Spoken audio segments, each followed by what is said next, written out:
RCOOR होता है ना, तो ये R एक जगह से आया, RCOOR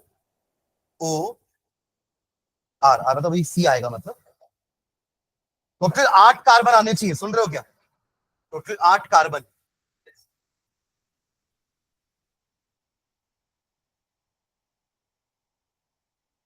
एक दो तीन चार,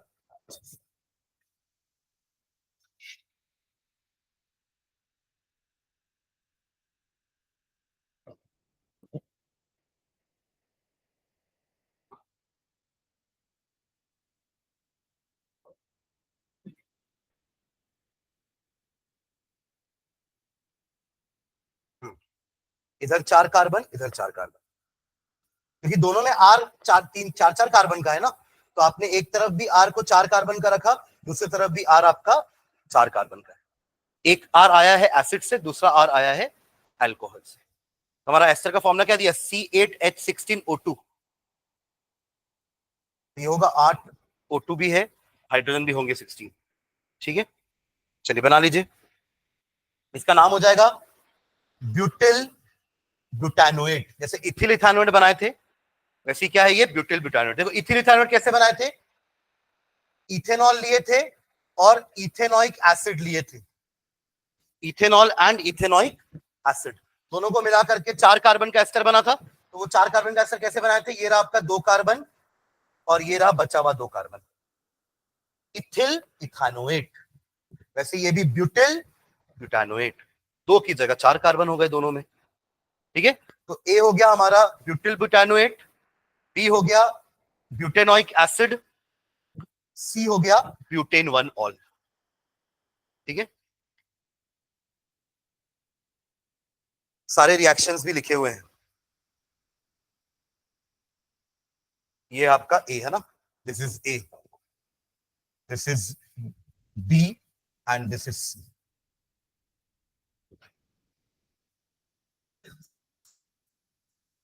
लिख लो उसको अपने वर्ड्स में ही।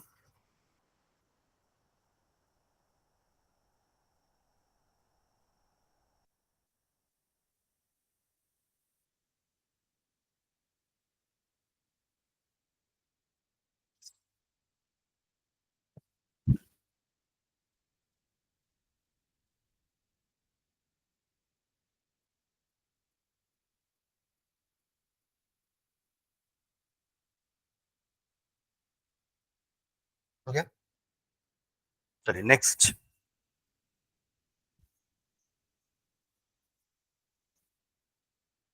12 देखो, फिजिकल प्रॉपर्टीज के ऊपर बेस्ड है। हालांकि पहला केमिकल प्रॉपर्टी है, HCN का एडिशन, न्यूक्लियोफिलिक एडिशन सबसे फास्टेस्ट किसमें होगा? एल्डिहाइड और कीटोन में सबसे ज्यादा फास्टेस्ट होता है एल्डिहाइड में। अब देखो इसमें एल्डिहाइड कौन कौन है, कीटोन कौन कौन है?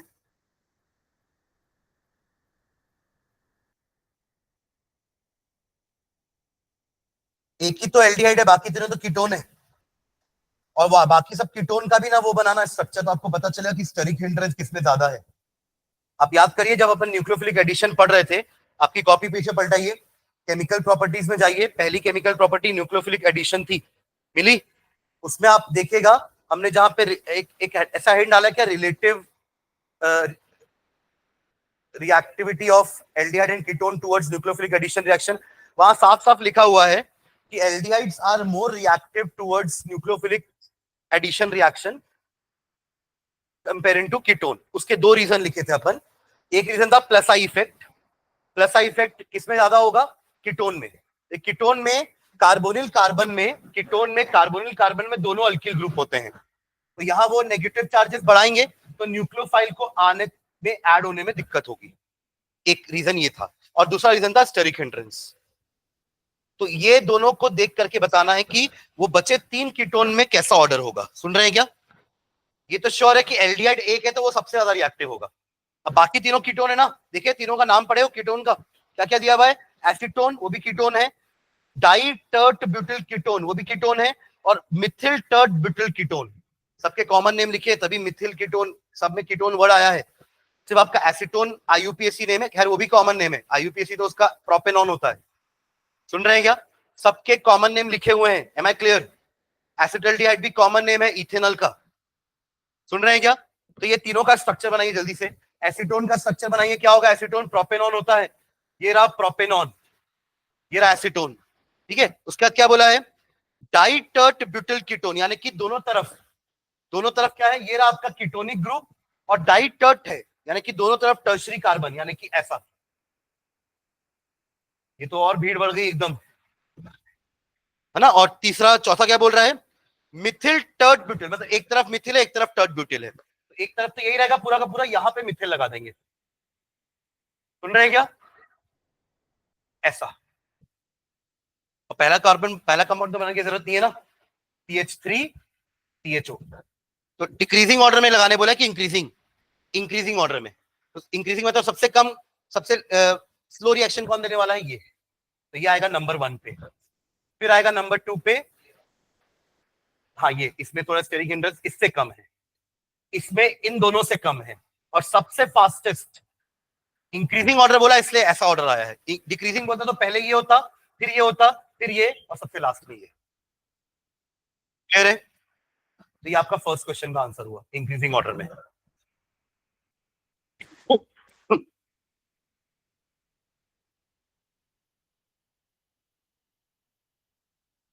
ठीक है, इंक्रीजिंग ऑर्डर में सबसे कम स्टेरिक हिंड्रेंस, सबसे ज्यादा स्टेरिक हिंड्रेंस सॉरी इसमें है, तो सबसे कम रिएक्टिव ये होगा। उसके बाद थोड़ा कम स्टेरिक हिंड्रेंस इसमें है, तो अगला रिएक्टिविटी में ये होगा। उसके बाद थोड़ा कम हिंड्रेंस इसमें है, तो अगला रिएक्टिविटी में ये होगा। यहाँ कोई हिंड्रेंस नहीं, सबसे फास्टेस्ट होगा। और वैसे भी एल्डिहाइड है, aldehydes are more reactive towards nucleophilic addition than ketone.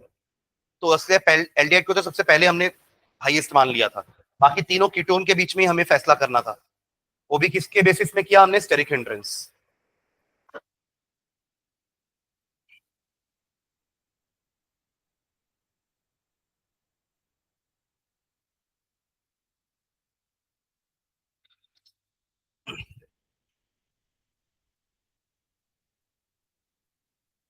ठीक है, चलिए नेक्स्ट पढ़िए। कुछ एसिड्स दिए हुए हैं, कुछ एसिड्स में ब्रोमीन लगा हुआ है पहले दोनों में, और बाकी दोनों एसिड्स में ब्रोमीन नहीं है, सिंपल कार्बोक्सिलिक एसिड है। No substituents are there. आपको याद है दो टाइप के सब्स्टिट्यूएंट्स लगते हैं, electron withdrawing group and electron donating group. Electron donating group acidity को कम करेगा, क्योंकि वो इलेक्ट्रॉन डोनेट करके कार्बन पर इलेक्ट्रॉन डेंसिटी बढ़ा देगा। उसके कारण क्या होगा? हाइड्रोजन जल्दी निकल नहीं पाएगा, यानी कि एसिडिक नेचर शो नहीं हो पाएगा। यानी कि वो किस टाइप का इफेक्ट हो जाएगा? माइनस आई। तो माइनस आई, क्योंकि देखो इलेक्ट्रॉन विथड्रॉइंग एक होता है और एक इलेक्ट्रॉन डोनेटिंग होता है। अगर कोई इलेक्ट्रॉन डोनेट कर रहा है, यानी कि उसके पास प्लस आया ना, उसके पास क्या आएगा? प्लस। तो प्लस के कारण, यानी कि प्लस आई इफेक्ट के कारण एसिडिक नेचर कम होगा। ये डोनेट, सॉरी हाँ सॉरी कम, हाँ कम होगा, सही तो है। डोनेट कर रहा है ना, तो इलेक्ट्रॉन डेंसिटी बढ़ेगी, और विड्रॉ करेगा यानी कि वो माइनस आई इफेक्ट शो करेगा, है ना। विड्रॉ करेगा तो खुद को नेगेटिव चार्ज मिलेगा ना, आप खींच रहे हो उससे इलेक्ट्रॉन, तो इलेक्ट्रॉन आपके पास आ रहा है, उससे एच को आसानी होगी निकलने में बाहर, तो माइनस चार्ज उसको मिलेगा, और इस इफेक्ट को अपन कहते हैं माइनस आई इफेक्ट, और इसके कारण एसिडिक स्ट्रेंथ बढ़ेगी। ठीक है, हाँ अब देखिए क्या लगा हुआ है यहां पर? ब्रोमीन। ब्रोमीन इलेक्ट्रॉन विड्रॉ करेगा, हेलोजन है, तो यानी कि माइनस आई इफेक्ट, यानी कि इस क्वेश्चन में इसका काम नहीं है, क्वेश्चन में इसका काम तो नहीं है फिलहाल, है ना। हाँ ये है कि कुछ में आपका मिथिल लगा हुआ है ना, देखो थर्ड और फोर्थ कार्बन में आपका मिथिल लगा हुआ है, तो यहां तो प्लस आई इफेक्ट हो जाएगा, तो यहां तो एसिडिक स्ट्रेंथ कम होगी। तो सबसे ज्यादा किसकी होनी चाहिए एसिडिक स्ट्रेंथ? दो ब्रोमीन है ना, दोनों ही माइनस आई इफेक्ट शो कर रहे हैं, तो दोनों में ही एसिडिक स्ट्रेंथ बढ़नी चाहिए। पर देखो दोनों में भी एक फर्क है, एक ब्रोमीन COH के पास है और एक ब्रोमीन दूर है, तो दूर वाला कम एसिडिक होगा, पास वाला ज्यादा एसिडिक होगा। यानी सबसे ज्यादा एसिडिक कौन होगा?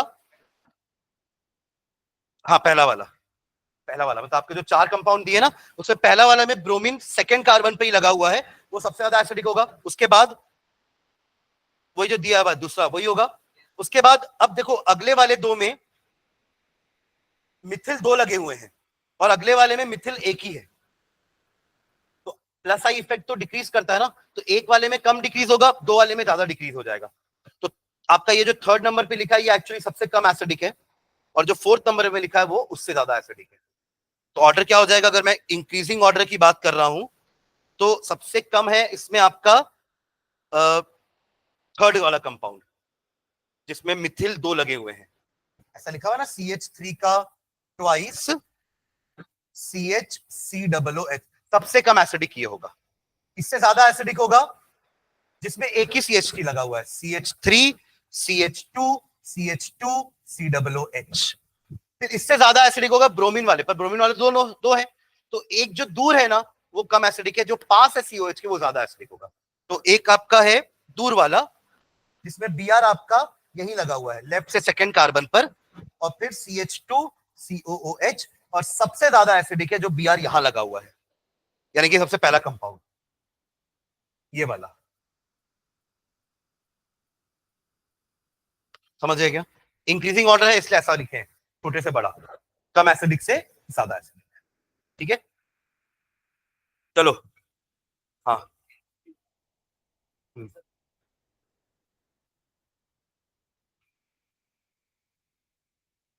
हम्म। अच्छा, इथेनॉइक से प्रोपेनॉइक में मिथिल ग्रुप दूर हो रहा है ना।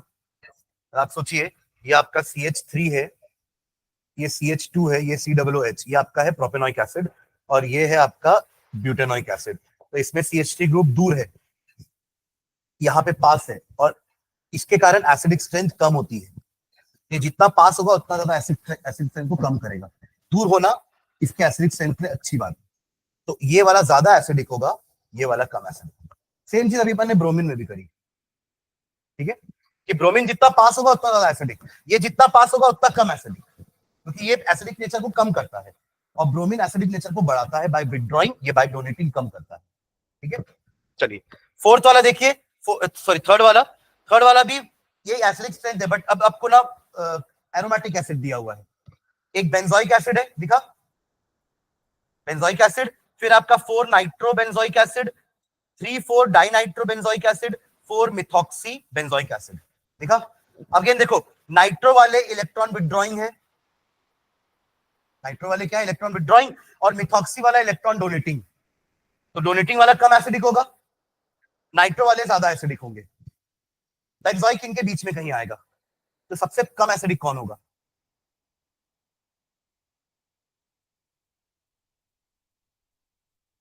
हाँ, मिथॉक्सी, देखो क्या बोला मैंने, मिथॉक्सी वाला मिथॉक्सी वाला प्लस आई इफेक्ट शो कर रहा है, यानी इलेक्ट्रॉन डोनेट करेगा, राइट। तो उससे ऑक्सीजन पे इलेक्ट्रॉन डेंसिटी बढ़ेगी, एसिडिक नेचर कम होगा, सबसे कम एसिडिक ये होगा। उसके बाद होगा बेंजोइक एसिड, जिसमें कुछ नहीं है, ना प्लस आई है ना माइनस आई है, न्यूट्रल है वो। ना उसमें ऐसा कोई चीज लगा है जो उसके एसिडिक स्ट्रेंथ को कम कर रहा है, ना उसमें ऐसा कोई चीज लगा है जो उसके एसिडिक स्ट्रेंथ को बढ़ा रहा है। समझे क्या? तो बेंजोइक एसिड बीच में रहेगा। उससे कम एसिडिक वाला मिथॉक्सी, क्योंकि उसने मिथॉक्सी एक इलेक्ट्रॉन डोनेटिंग ग्रुप है, वो आपके डोनेटिंग वाला minus I plus I effect होता है, वो एसिडिक स्ट्रेंथ को कम करता है, और विथड्रॉइंग वाला एसिडिक स्ट्रेंथ को बढ़ाता है। तो नाइट्रो वाले दोनों विथड्रॉइंग है। अब उसमें देखो, एक में एक नाइट्रो लगा है, दो में एक, दूसरे में दो नाइट्रो लगे हैं, दो नाइट्रो वाला ज्यादा एसिडिक होगा। तो सबसे ज्यादा एसिडिक कौन हुआ फिर? दो नाइट्रो वाला, उसके बाद एक नाइट्रो वाला, फिर बेंजोइक एसिड, और सबसे कम एसिडिक कौन हुआ? मिथॉक्सी वाला। क्लियर है ये? तो वो हमने जो प्रॉपर्टीज पढ़ी है ना, उसको अच्छे से पढ़ना। हमने जो plus I effect minus I effect देखा है, इसके लिए विथड्रॉइंग एजेंट लगेगा अगर, या कोई डोनेटिंग ग्रुप लगा तो क्या होगा, उससे एसिडिक स्ट्रेंथ बढ़ती है कि इंक्रीज होती है, डिक्रीज होती है। ठीक है, चलिए।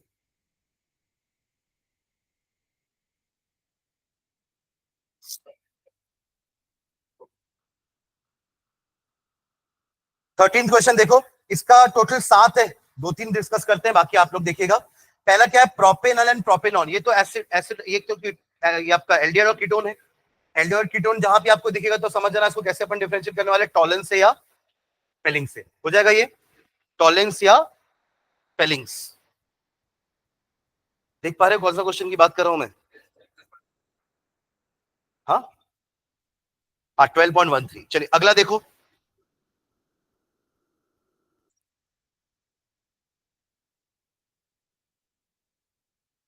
हाँ, अगला देखो, क्या क्या बोल रहा है? Acetophenone and benzophenone. एसिटोफिनॉन क्या होता है? ये रहा आपका एसिटोफिनॉन, और ये रहा बेंजोफिनॉन।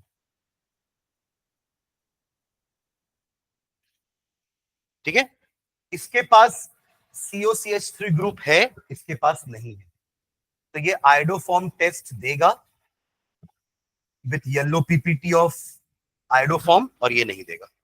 हेलोफॉर्म टेस्ट बहुत जगह यूज होता है डिफरेंशिएट करने के लिए दो कंपाउंड को, ठीक है। जहां ये है वो NaOH प्लस I2 के साथ रिएक्ट करके CHI3 बनाएंगे येलो कलर का,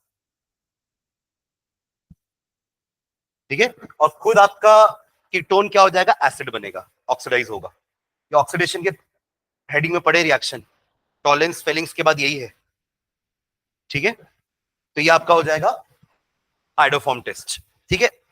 चलो थर्ड देखो तो, phenol and benzoic acid. Third, phenol and benzoic acid. Phenol and benzoic acid, देखो एक आपका एसिड है, दूसरा फिनॉल कम एसिडिक होता है, तो ये आपका एक एसिडिक टेस्ट तो होगा। उसके लिए आप क्या करते हो, देखो सोडियम बाइकार्बोनेट एक टेस्ट होता है जिसमें कार्बन डाइऑक्साइड गैस रिमूव होगी। जब भी आप एक कार्बोनेट या मेटल कार्बोनेट सॉल्ट को एसिड में डालोगे तो carbon dioxide gas is liberated, brisk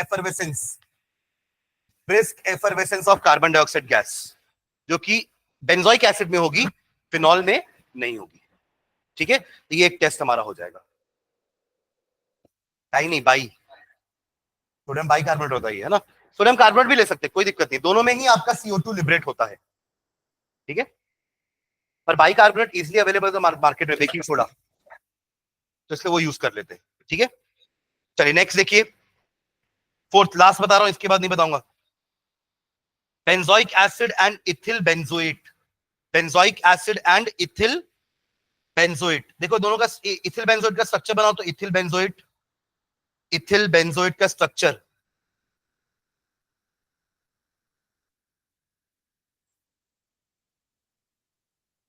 benzoic acid and ethyl benzoate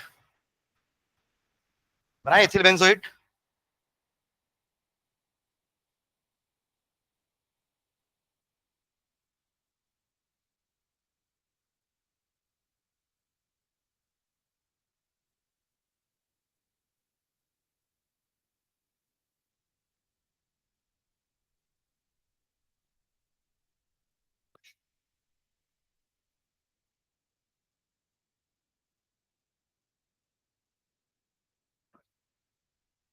ethyl benzoate कैसे बनेगा, C6H5 COO C2H5, ethyl benzoate ऐसा बनेगा। तो इसके पास तो वाला ग्रुप नहीं है ना, CH3CO वाला, ठीक है।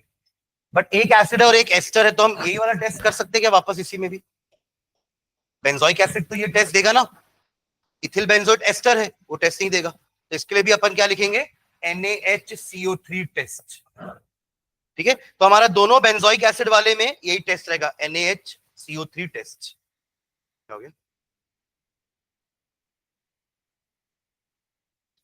क्या बनाया है तू, वो फिनिल बेंजोएट हो गया।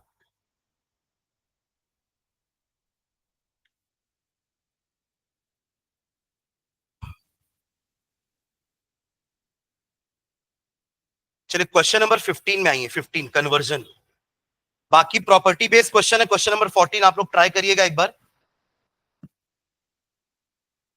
15 में आओ, conversion, conversion it not in not more than 2 step. चलो पहला देखो तो, प्रोपेनॉन टू प्रोपीन, प्रोपेनॉन को प्रोपीन में कैसे कन्वर्ट करोगे, ट्राई करो एक बार।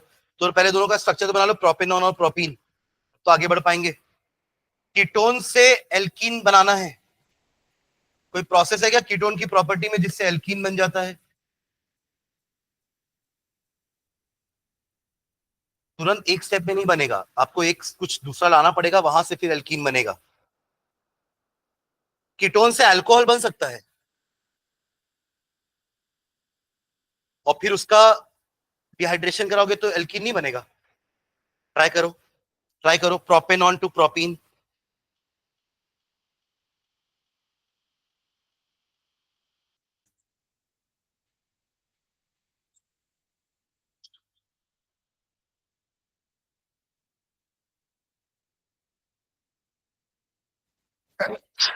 रिडक्शन करने से बनेगा है ना, देखिए अल्कोहल के ऑक्सीडेशन से तो कीटोन बनता है, तो कीटोन के रिडक्शन से अल्कोहल बनेगा, और अल्कोहल का डिहाइड्रेशन करा दो तो एल्कीन आ जाएगा।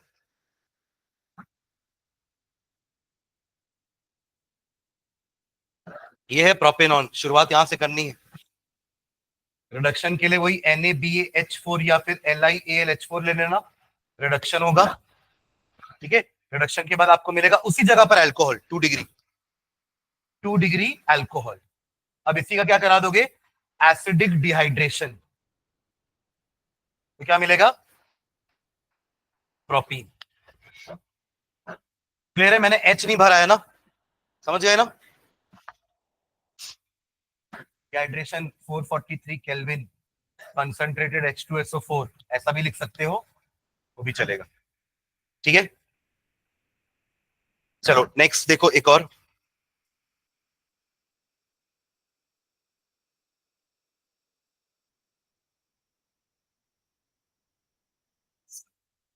बेंजोइक एसिड तो बेंजल्डेट तो बन जाएगा। Ethanol to, ethanol to 3 hydroxy butanal, इसको ट्राई करो, थर्ड वाला, इथेनॉल टू 3 हाइड्रोक्सी ब्यूटेनल। ये हाइड्रोक्सी ब्यूटेनल क्या है कंपाउंड, कहां पढ़ते हैं hydroxy al,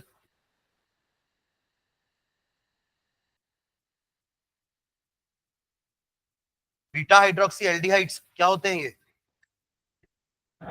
beta hydroxy aldehyde या beta hydroxy ketone, aldol.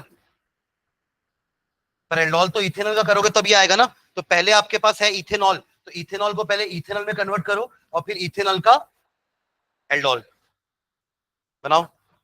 Ethanol का पहले इथेनॉल बनाएंगे, इथेनॉल, हाँ वही एसिडल्डिहाइड, कैसे होगा, ऑक्सीडेशन से। बट ऑक्सीडेशन किसके साथ कराओगे, K2Cr2O7 मत ले लेना, वो अपना PCC-PDC, रोकना है ना इसको एल्डिहाइड में, तो PCC-PDC कोरेस कॉलिन्स यूज करेंगे।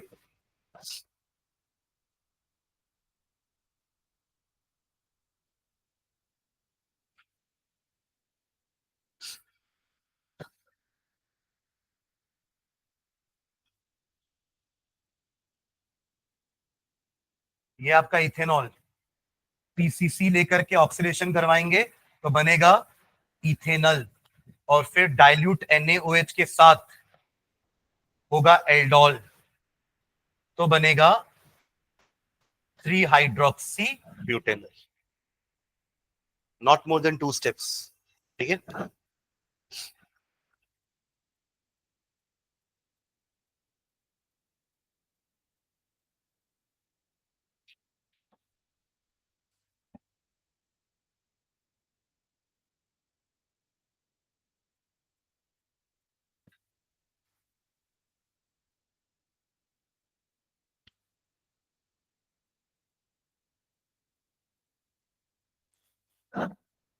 चलो क्वेश्चन नंबर 10 देखो, क्वेश्चन नंबर 10 नहीं सॉरी, फोर्थ, फोर्थ देखो एक बार, benzene to meta nitro acetophenone, benzene to meta nitro acetophenone, हो गया यहां तक, benzene to meta nitro acetophenone, पहले एसिटोफिनॉन बनाएंगे, बेंजीन का क्या कराएंगे, फिडल क्राफ्ट एसिलेशन, उसके लिए आप क्या लोगे, CH3COCl, ये हो जाएगा Friedel craft in the presence of anhydrous AlCl3, तो ये बना पहला एसिटोफिनॉन, ये तो अपन क्लास 11th में ही पढ़े हैं, है ना, ये बन गया आपका एसिटोफिनॉन। फर्स्ट स्टेप हुआ, आपको बनाना क्या है, मेटा नाइट्रो, अब इसका करा दो नाइट्रेशन, नाइट्रेशन तो होता है ना इसका, नाइट्रेशन पढ़े हैं, हेलोजिनेशन पढ़े हैं और सल्फोनेशन पढ़े हैं, इसका फिडल क्राफ्ट नहीं पढ़े हैं। ठीक है, तो नाइट्रेशन कराने के लिए नाइट्रेटिक मिक्सचर क्या लोगे, कंसंट्रेटेड HNO3 प्लस H2SO4, तो मेटा पोजीशन पे, ये मेटा डायरेक्टिंग ग्रुप है, एसिडल्डिहाइड एंड बेंजो कीटोन, तो यहां पर आ जाएगा आपका कीटोन ही है, तो यहां पे आ जाएगा नाइट्रो, ये बन गया मेटा नाइट्रो एसिटोफिनॉल। ठीक है, मेटा नाइट्रो एसिटोफिनॉल।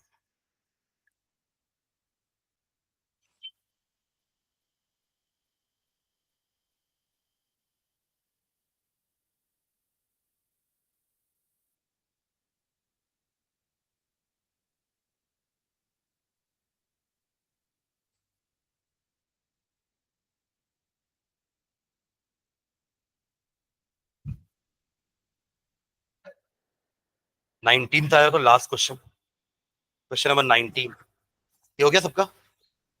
चलो क्वेश्चन नंबर 19 करते हैं। इसमें थोड़ा सा ना अपना 11th का भी कंसेप्ट है और वही अननोन ऑर्गेनिक कंपाउंड को पहचानना है क्या है वो। क्वेश्चन नंबर 19 पढ़ रहे हैं, ये हो गया, चेंज करूं? पढ़ो क्वेश्चन नंबर 19 क्या बोल रहा है, अच्छा क्वेश्चन है। N organic compound contain 69.77% carbon, 11.63% hydrogen and rest oxygen. Empirical formula वाला क्वेश्चन याद है आपको? ऐसे ही एलिमेंट्स के परसेंटेज दे दिया होता था और आपका एम्पिरिकल फॉर्मूला निकालना होता था उसका, वो टेबल बना करके एम्पिरिकल फॉर्मूला निकालते थे। तो द मॉलिक्यूलर मास दिया हुआ है आपको, it does not reduce Tollens but forms an addition product with sodium sulphide. Tollens reduce नहीं कर रहा है मतलब कीटोन हो सकता है ये। Does not reduce tolerance but forms an addition product with hydrogen sulfide and gives positive iodoform test, है ना? यानी कि उसके पास CH3CO भी है। On vigorous oxidation it gives ethanoic acid and propanoic acid। ये कीटोन ही है, सुन रहे हैं क्या? Right the possible structure of the compound. तो जो कीटोन के जो दो एसिड बनते थे ना टूट के पॉप-ऑफ रूल से, है ना? ये आपको जरूरी भी नहीं है ये परसेंटेज निकाल के आप मॉलिक्यूलर फॉर्मूला कैलकुलेट करो, है ना? आप सीधा ही बता सकते हो कि इसका फाइनल आंसर क्या होगा। देखिए आपके दो एसिड बन रहे हैं ना, कौन कौन से एसिड है वो? इथेनॉल का, तो इथेनॉल प्रोपेनॉल को जोड़ दो तो पेंटेनॉन बनेगा। क्या बनेगा? पेंटेनॉन। तभी तो टूटेगा ना। देखो पेंटेनॉन होगा अगर, पेंटेनॉन होगा अगर ऐसा वाला, तभी तो देखो क्या क्या एसिड बोला है, इथेनॉइक एंड प्रोपेनॉइक ना। देखो अगर ये होगा तभी यहां से इथेनॉइक मिलेगा और यहां से प्रोपेनॉइक मिलेगा, तभी पॉसिबल है। प्रोपेनॉन पेंटेनॉल से चालू करोगे तभी आपको विगरस ऑक्सीडेशन के बाद कीटोन दो एसिड देगा, दोनों में एसिड में कार्बन कम होंगे 5 से, होने भी चाहिए, 20 से तोड़ रहे हो आप उसको। तो एक में 2 कार्बन यानी कि इथेनॉइक और एक में 3 कार्बन यानी कि प्रोपेनॉइक एसिड। हमारा कंपाउंड यही है एक्चुअली, समझ रहे हैं क्या? यहाँ पे कुछ आपको वो बोला है क्या मॉलिक्यूलर फॉर्मूला निकालने के लिए? तो नहीं बोला है, तो यही होगा हमारा आंसर, सुन रहे हैं क्या? क्योंकि ये देखो इसके पास वो भी है CH3CO, तो देगा आयोडोफॉर्म, टॉलेंस नहीं देगा।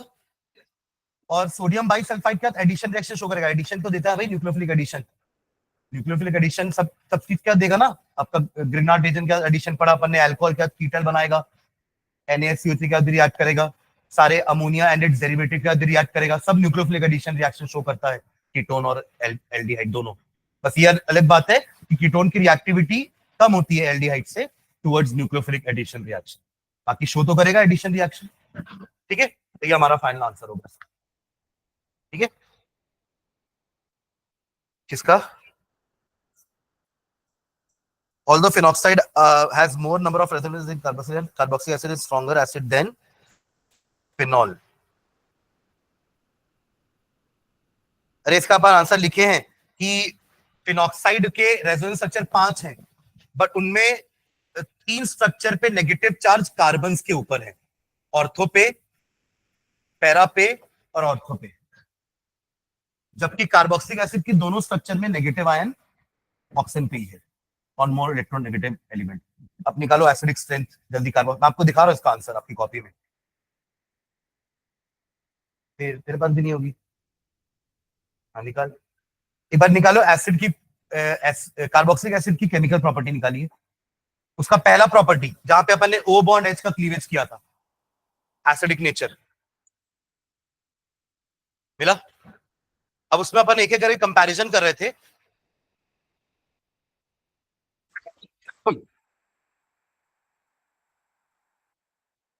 फिनॉल और कार्बोक्सिलिक एसिड का कंपैरिजन कहीं पर है? फिनॉल और कार्बोक्सिलिक एसिड का कंपैरिजन मिला? दिखाओ। हेडिंग थी comparison of phenol and carboxylic acid. Stronger carboxylic acid much more acidic than phenol.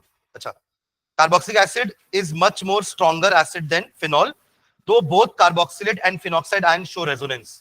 मिला तेरे क्वेश्चन का answer? But in case of phenoxide ion, the negative charge is on less electronegative carbon atom in some of the structure. Therefore, they are centered towards resonance stabilisation is very small, centre नहीं, contribution होगा वो, contribution होना चाहिए। आप centre क्या लिखे हो, contribution है ना, हाँ ठीक करो तो। मतलब आप समझ गए ना कि 5 स्ट्रक्चर भले फिनॉक्साइड के, बट उसमें 3 में नेगेटिव चार्जेस कार्बन पे which is less electronegative than oxygen, तो इनका कंट्रीब्यूशन रेजोनेंस स्टेबिलिटी में ज्यादा नहीं होगा। और वहां कार्बोक्सिलिक एसिड में भले हमने 2 स्ट्रक्चर बनाए हैं रेजोनेंस के, पर दोनों में ही negative charge more electronegative oxygen के ऊपर। ये रीजन है उसका, क्वेश्चन नंबर 20। ठीक है, ठीक है, तो ये हमारा कार्बोक्सिलिक एसिड वाला चैप्टर, एल्डिहाइड वाला चैप्टर खत्म होता है ना। कुछ जो मैंने छोड़ दिए, जैसे कि मैंने कुछ कन्वर्जन 4-5 छोड़े लास्ट के, वो आप लोग देखिएगा। क्वेश्चन नंबर 17 देखिएगा, क्वेश्चन नंबर 15 देखिएगा, 15 नहीं 14 है ना, 14 15 के थोड़े बहुत जो बचे हैं वो, 17 पूरा, और 13 के लास्ट के 3-4 छोड़े मैंने, इतना ही छोटा है, बाकी तो हमने पूरे क्वेश्चन किए एक के बाद एक। ठीक है, तो इसको प्रिपेयर करो अच्छे से सैटरडे के टेस्ट के लिए, इसी का टेस्ट रहेगा सैटरडे को। ठीक है, चलिए थैंक यू। और सैटरडे को ही देखिए टेस्ट के बाद हम अमाइंस चैप्टर चालू करेंगे ना।